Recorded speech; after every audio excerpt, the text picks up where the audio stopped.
Amém. O texto que eu escolhi para a nossa meditação deste momento fica em Romanos, no capítulo 12, e verso 12, mas eu quero ler desde o primeiro verso deste capítulo, Romanos 12. Portanto, irmãos, exorto-vos pelas compaixões de Deus, que apresenteis o vosso corpo como sacrifício vivo, santo e agradável a Deus, que é o vosso culto racional. E não vos amoldeis ao esquema deste mundo, mas sede transformados pela renovação da vossa mente, para que experimenteis qual seja a boa, agradável e perfeita vontade de Deus. Porque, pela graça que me foi dada, digo a cada um dentre vós que não pense de si mesmo mais do que convém, mas que pense de si com equilíbrio, conforme a medida da fé que Deus repartiu a cada um. Pois, assim como em um corpo nós temos muitos membros e todos os membros não têm a mesma função, assim também nós, embora muitos, somos um só corpo em Cristo e individualmente membros uns dos outros, de modo que temos diferentes dons segundo a graça que nos foi dada, se é profecia que seja de acordo com o padrão da fé, se é serviço que seja usado no serviço, se é ensino que seja exercido no ensino, ou quem encoraja, use o dom para isso. O que contribui, faça-o com generosidade. Quem lidera, com zelo. O que usa de misericórdia, com alegria. O amor seja sem fingimento. Odiai o mal e apegai-vos ao bem. Amai-vos de coração uns aos outros, com amor fraternal, preferindo-vos em honra uns aos outros. Não sejais descuidados no zelo, sede fervorosos no espírito, servi ao Senhor. Alegrai-vos na esperança, sede pacientes na tribulação e perseverai na oração. A ênfase principal é exatamente o verso 12. Alegrai-vos na esperança, sede pacientes na tribulação e perseverai na oração. Ainda existem muitas pessoas, eu diria até à nossa volta, que de fato imaginam que quem é crente está isento de passar por dificuldades. Mas nós somos alertados, no Velho e no Novo Testamento, que de fato os servos de Deus, em todos os tempos, tiveram grandes tribulações.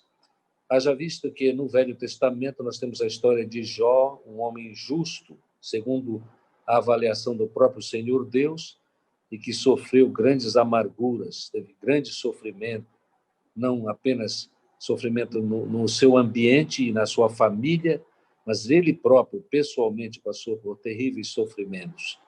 No Velho Testamento nós temos Davi, o rei Davi, homem segundo o coração de Deus, que foi, por boa parte de sua vida, uma vítima de grande perseguição, tendo iniciado esta perseguição quando o rei Saul, que tinha grandes diferenças com Davi, procurava até matá-lo.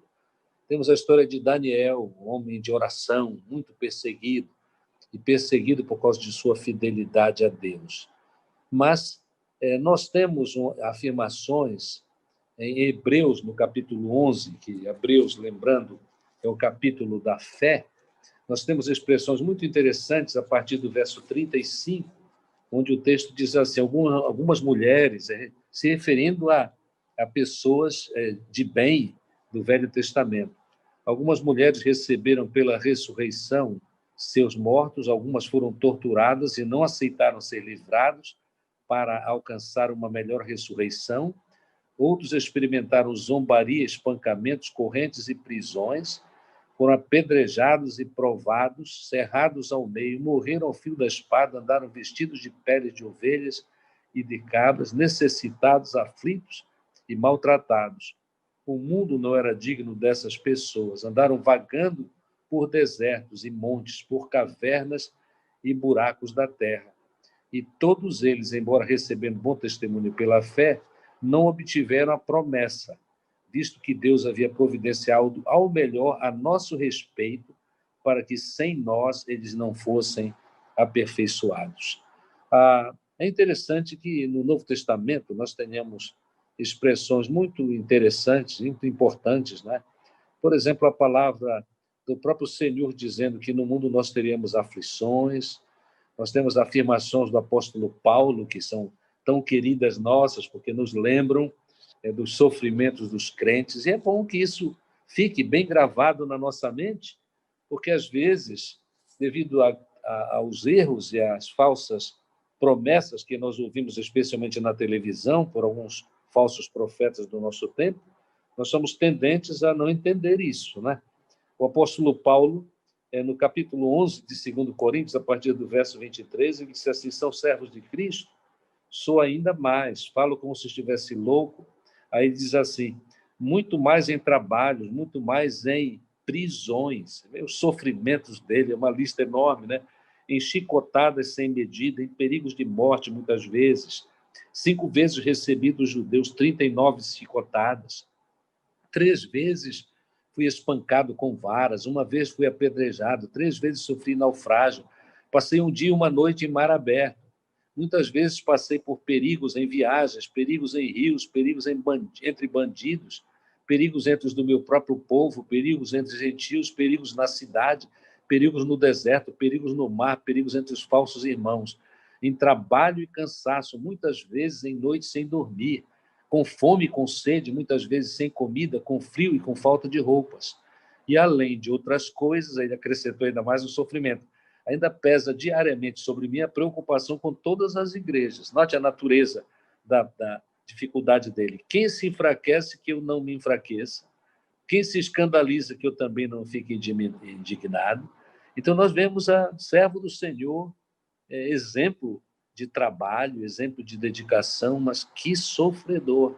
Como se não bastasse este testemunho do apóstolo Paulo, nós temos afirmações muito interessantes de Pedro a respeito desta questão do sofrimento, do sofrimento. Por exemplo, em 1 Pedro, capítulo 4, nós temos uma lista interessante de afirmações, 4, a partir do verso 12 e 13. Não estranheis a provação que como fogo vos sobrevém, como se vos estivesse acontecendo alguma coisa estranha. Está dizendo, é natural, é esperado isso.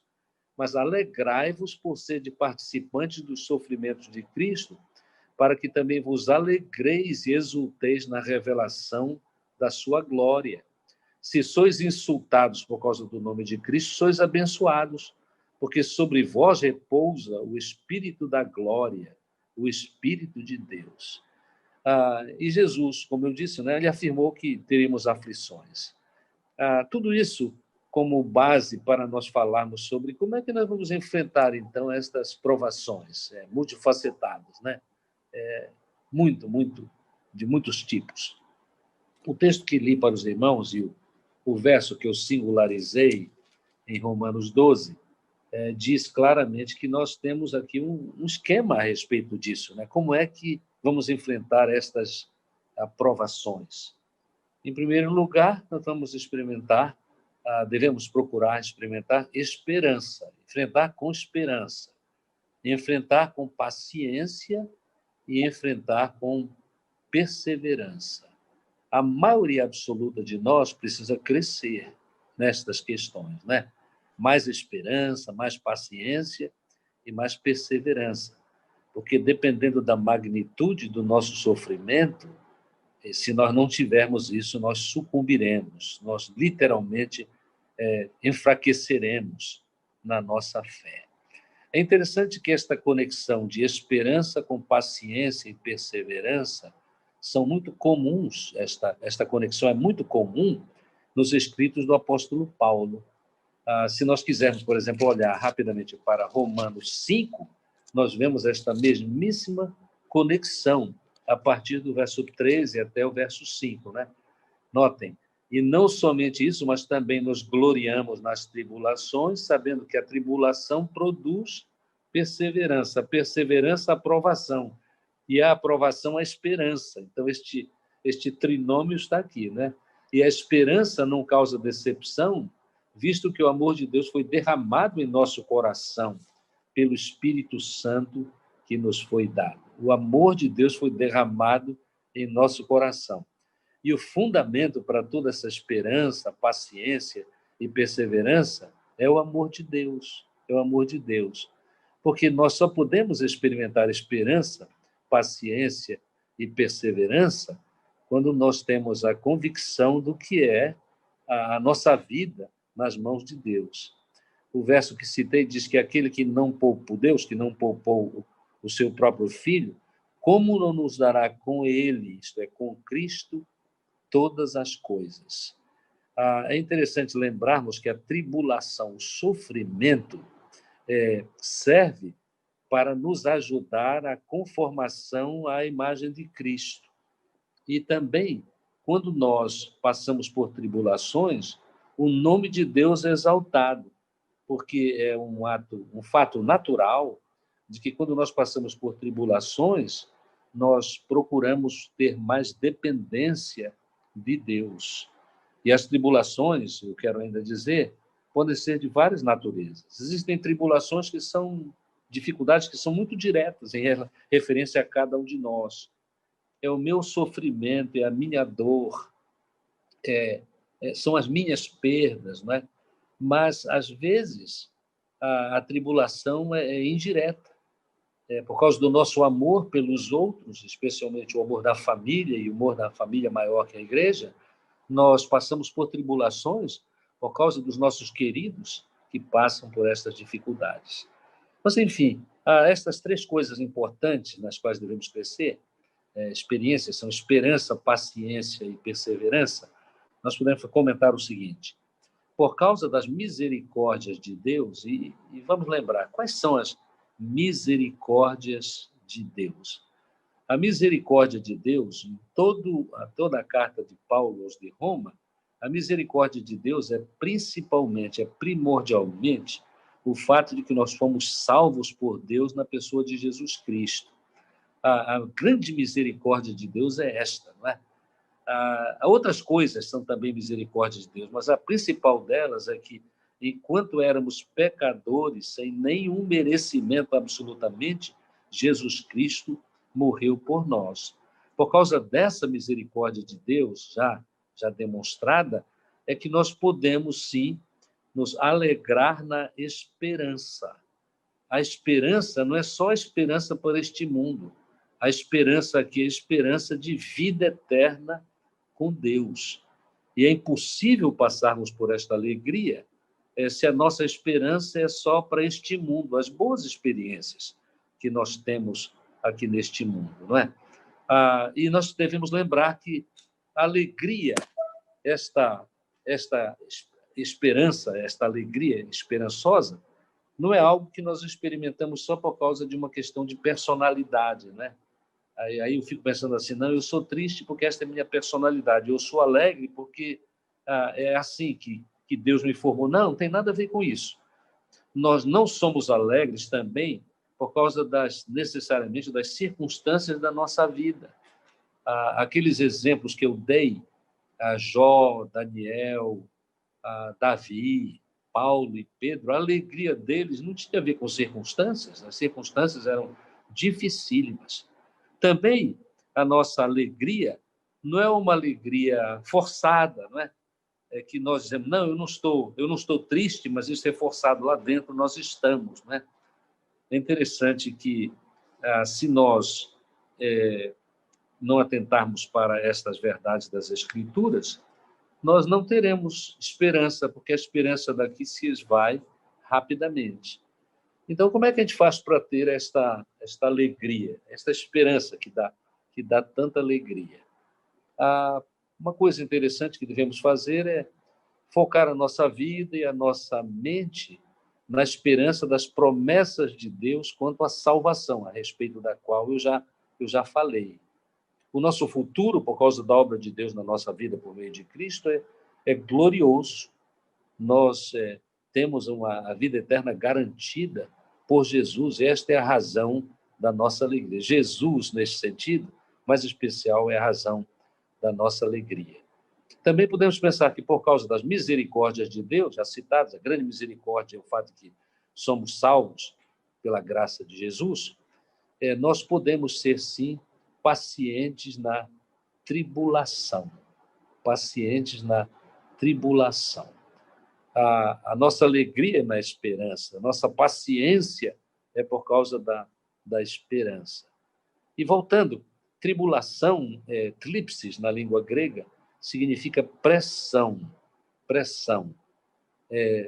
O tribulum era um instrumento usado para quebrar sementes de trigo, para que eles pudessem servir de alimento.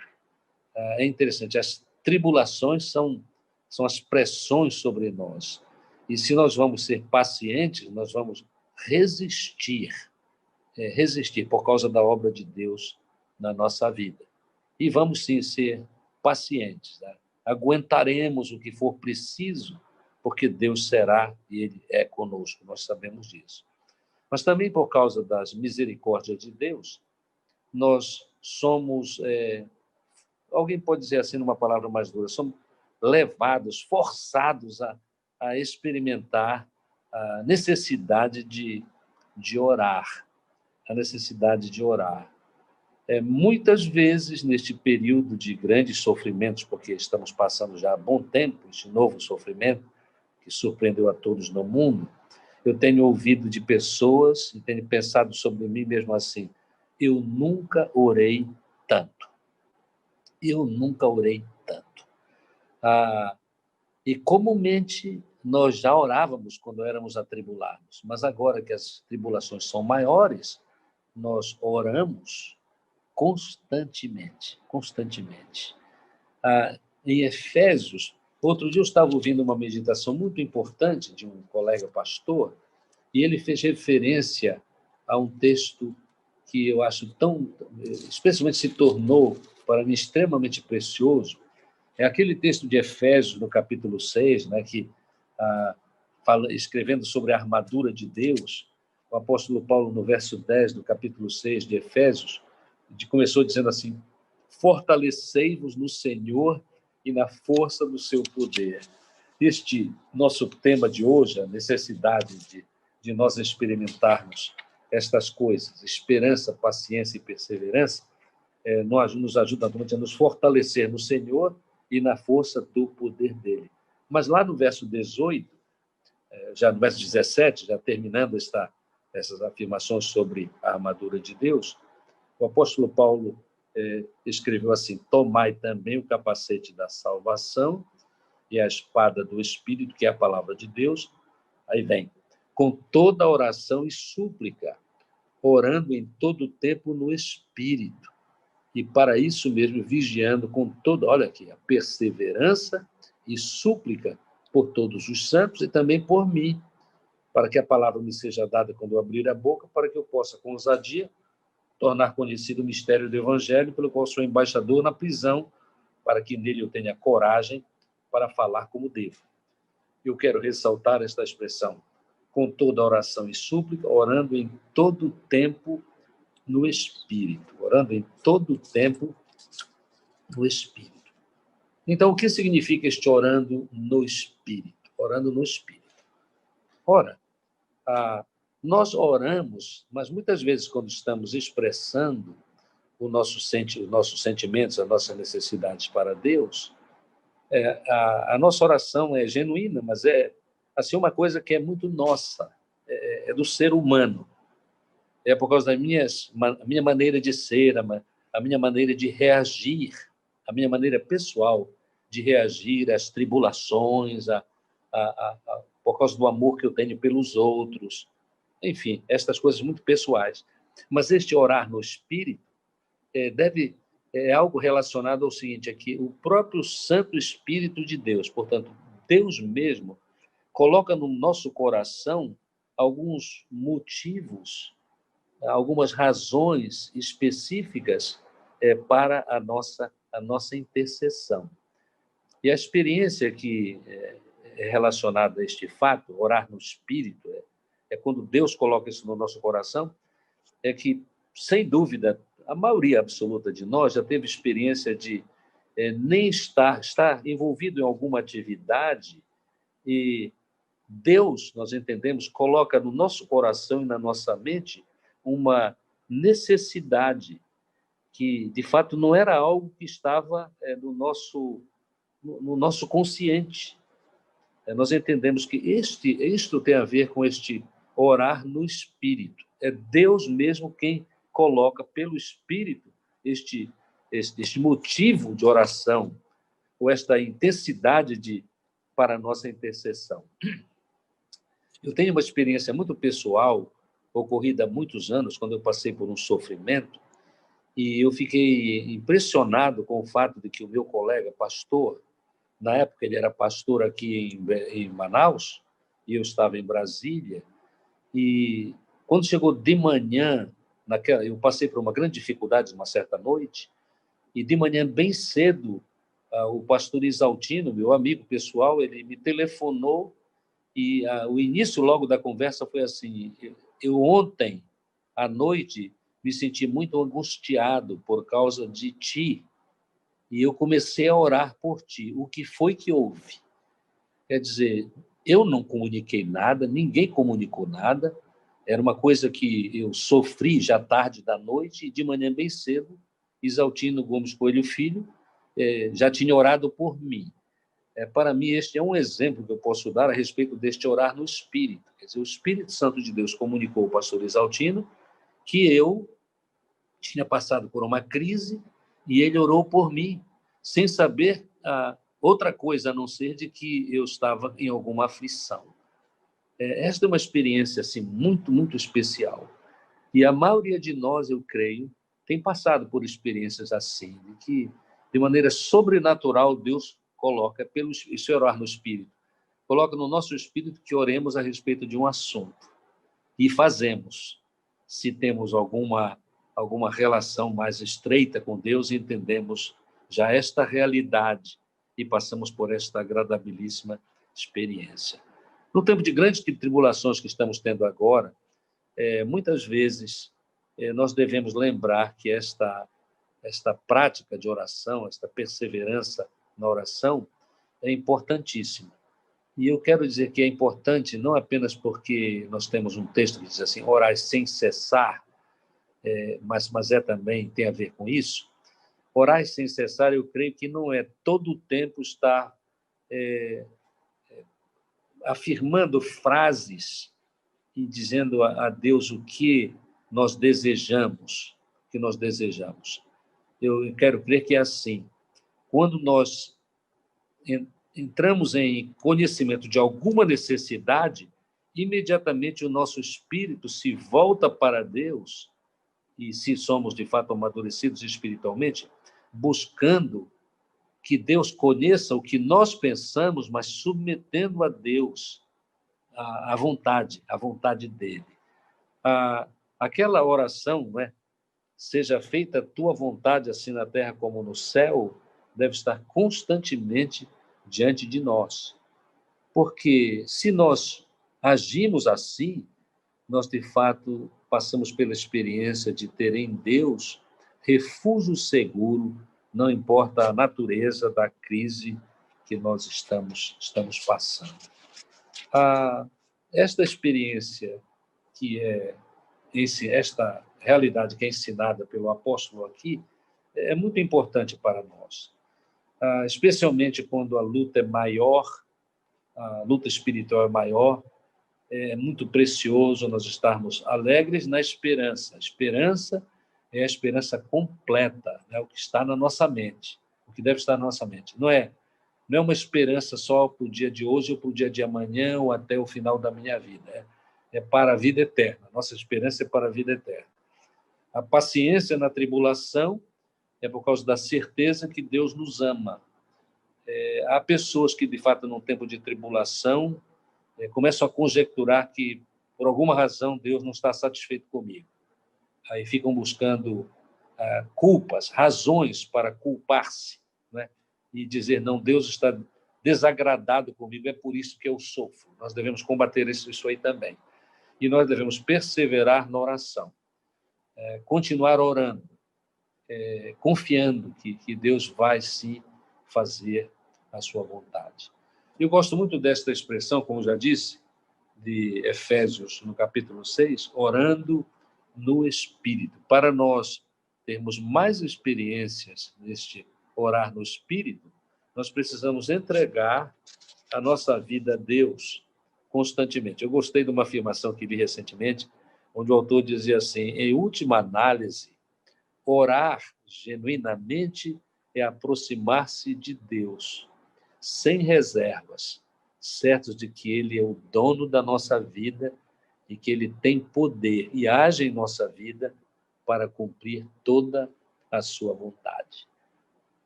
Eu fiz referência há pouco de que nós não precisamos mais orar pelo meu primo Fulton, não é?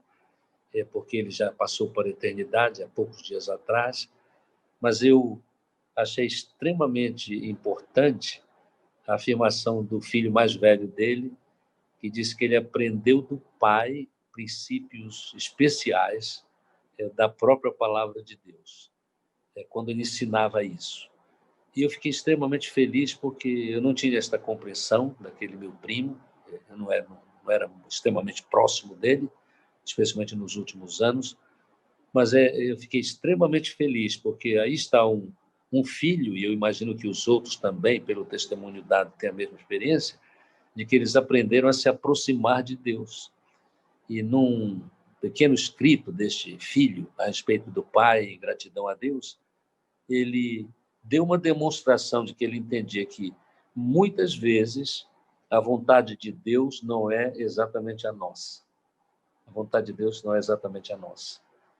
Mas, mesmo quando é assim, o que nós devemos ter é o seguinte: é verdade, nem sempre a vontade de Deus é a minha vontade, mas eu preciso entender que a vontade de Deus é o que eu li no início do capítulo 12 de Romanos. A vontade de Deus é boa, é agradável, é perfeita, mesmo que eu não a entenda quando no meio das tribulações. É um conforto muito grande para nós saber disso. E especialmente é maravilhoso se nós começamos a praticar isto antes que as grandes tribulações da nossa vida se aproximem de nós. Porque aí nós estaremos prontos para glorificar a Deus, ainda que haja muita dor e muito sofrimento momentâneo na nossa própria experiência. A minha oração é que nós possamos agir assim, como nos ensina o apóstolo Paulo. É porque vale a pena assim, né? Vamos nos alegrar na esperança, a esperança é a vida eterna. Ser paciente na tribulação e perseverando na oração. E fazendo isso, não apenas para nós, mas nós seremos muito mais capazes de socorrer os outros, por causa do nível de confiança que teremos experimentado no Senhor Deus. Ele nos abençoe. Amém. Amém. Pastor, eu separei para esse momento uma música muito especial para nós ouvirmos.